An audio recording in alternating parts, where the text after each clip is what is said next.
दिनै खौसेथि बर' सुबुं आफाद खोला कामरुप जिल्लानि बोसोरारि जथुम्मा बे जथुम्मानि दिनै थान्दै मेल बे थान्दै मेल बेखेवनाय हिसाबै मिरुनि मानगोनां आफादगिरि मनरन्जन बसुमतारी बिथाङा बे मेलखौ बेखेवफैदों।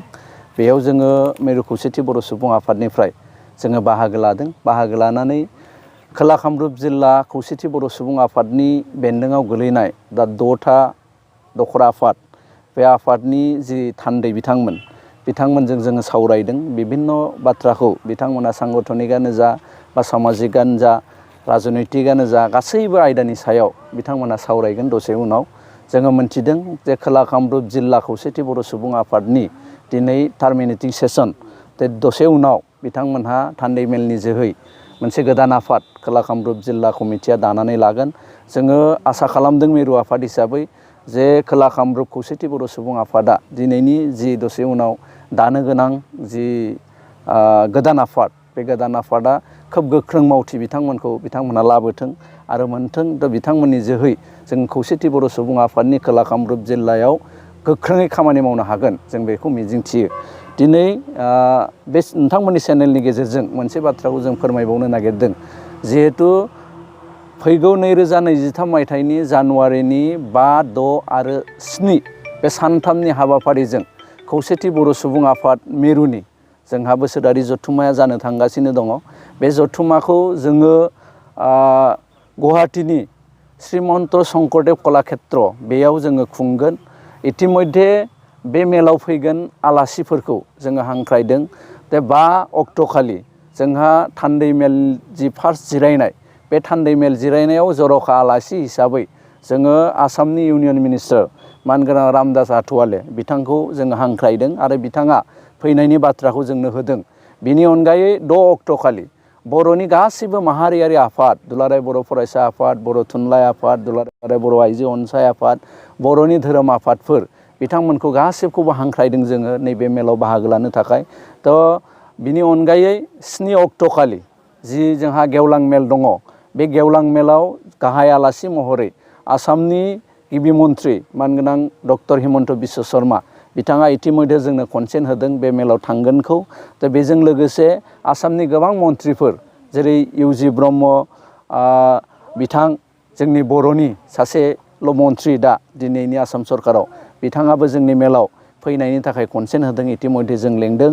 आसाम सरकारनि मानगोनां आसामनि आयेन आफादनि स्पिकार बिस्वजित दैमारि बिथांजोंबो जोङो रायलायबाय। बिथाङाबो जोंनि मेलाव बाहागो लानायनि बाथ्राखौ होदों।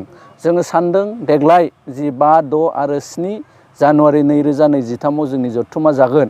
बे जथुम्मायाव जोङो गोबां आयदाफोरखौ रायलायनानै बर'नि गोबां गोरों गोरा बिथांमोननिफ्राय जोङो माखासे सुबुरुन लानानै बर'नि गासिबो दोलो माहारियारि आफाद बिथांमोनजों सावरायलायनायनि गेजेरजों थि मोनसे डिसिसन लानानै खौसेथि बर' सुबुं आफादा भबिष्यतनि दिनाव जोङो बर'नि थाखाय मोजां खामानि मावनो थाखाय जोङो थांखि लानो हागोन। बे गासैबो जोंनि एजेन्डा बे एजेन्डाखौ मावफुंनायाव जाहाथे मदद होयो गासैबो रायजो राजाफोरखौ जोङो हांख्रायदों नोंथांमोननि चेनेलनि गेजेरजों। 5, 6 आरो 7 बै सानथामनि जोंनि खौसेथि बर' सुबुं आफादनि जि हाबाफारि मोनफ्रोमबो हाबाफारियाव जोङो बर' गासैबो रायजो राजाखौ जोङो नोंथांमोननि चेनेलनि जुगेदि हांख्रायदों बिथांमोनहा जाहाथे लोबै जोंनि हाबाफारिफ्राव बाहागो लायो। আজি আমাৰ ৰাণীত অৱস্থিত বাহুপাৰাত বড়ো সাহিত্য সভাৰ কাৰ্যালয়ত আমাৰ দক্ষিণ কামৰূপ জিলা সমিতিৰ দ্বিতীয় বাৰ্ষিক যি কাৰ্যকাল সেই সমাপ্ত হোৱাৰ পৰিপ্ৰেক্ষিতত আমি দক্ষিণ কামৰূপ জিলা সমিতিয়ে আজি ইয়াত অভিৱৰ্তন অনুষ্ঠিত কৰিছোঁ। আৰু এই অভিৱৰ্তনত আমাৰ মূল উদ্দেশ্য হিচাপে ৰাখিছোঁ আমি যিহেতু আমাৰ 2 বছৰীয়া কাৰ্যকাল শেষ হৈছে, এই সভাত আমি পুৰণি সমিতি ভংগ আৰু নতুন সমিতি গঠন কৰিছোঁ আজি।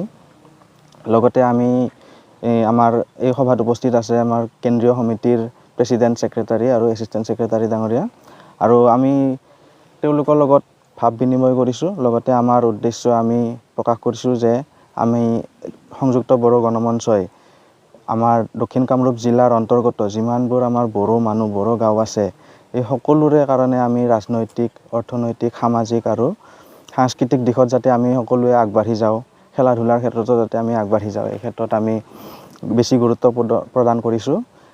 তাৰ পিছতে আমাৰ কাৰ্যসূচী মতে আমাৰ ইয়াত আজি পতাকা উত্তোলন আৰু মূল প্ৰতিনিধি সভাগৃহ উদ্বোধন কৰিছে আমাৰ কেন্দ্ৰীয় সমিতিৰ সভাপতি শ্ৰী মনোৰঞ্জন বসুমতাৰীদেৱে। লগতে আমি সিদ্ধান্ত লৈছোঁ যে আগন্তুক আমি বড়ো মিডিয়াম স্কুলৰ কাৰণে ইয়াত বেছি গুৰুত্ব প্ৰদান কৰিম। আমাৰ ইয়াত দক্ষিণ কামৰূপত বিশেষকৈ আমাৰ বড়ো মানুহ বহুত আছে যদিও বড়ো ভাষা ইমান এটা নাজানে, আৰু এই ক্ষেত্ৰত বড়ো ভাষাত আমি অধিক গুৰুত্ব প্ৰদান কৰিবৰ বাবে আমি কেন্দ্ৰীয় সমিতিৰ লগত আমি আলোচনা কৰিছোঁ। লগতে আমি এইটো আমাৰ ৰাইজক জানিবলৈ দিছোঁ যে আমাৰ যি নতুন সমিতি গঠন হৈছে, এই সমিতিয়ে আগন্তুক পৰ্যায়ত বড়ো জাতিৰ হৈ কেনে বিভিন্ন দিশত আগবাঢ়ি যোৱাত কাম কৰি যাব, আৰু সকলো ৰাইজৰ সহায় সহযোগিতাৰ আমি